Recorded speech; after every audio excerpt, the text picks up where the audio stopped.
ચલો, આજે હું બનાવવા જઈ રહી છું રીંગણની સૂકી ભાજી.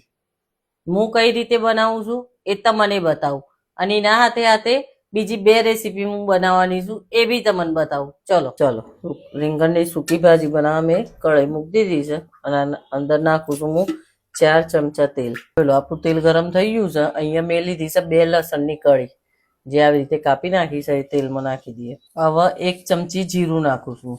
જોઈ લો, આપણું લસણ ને જીરું બરોબર ફૂટી ગયું છે, એટલે હવે રીંગણ કાપીને નાખી દઈએ. જોયો, હવે આપણે ઢક્કન ઢોકીને એના ઓછા ગેસે થોડીક વાર ચડવા દઈએ. જો સુધી આપણું શાક ચડે છે તો સુધી આપણે કેરીની ચટણી બનાવી લઈએ.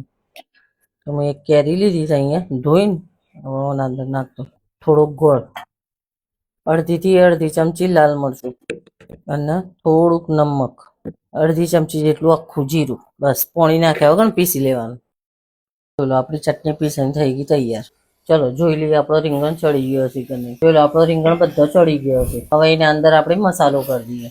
અડધી ચમચી હળદર, 1 ચમચી મીઠું, 1 ચમચી લાલ મરચું, 2 ચમચી ધાણા જીરું. ચલો, આપણો બધો મસાલો મિક્સ થઈ ગયો છે. હવે 5 મિનિટ ઓછા ગેસે થવા દઈએ.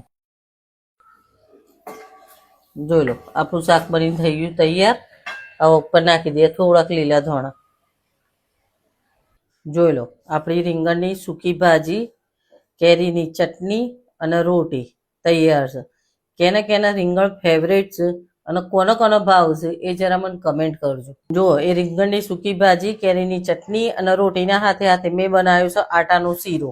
અને બીજો એક હું સવાલ પૂછવા માંગુ છું કે હું નીચે પોલમાં પૂછું છું કે કોનો કોનો નોનવેજ રેસીપી જોઈએ છે. જેને જોઈતી હોય નોનવેજ રેસીપી, એક કમેન્ટમાં હા યા ના લખજો.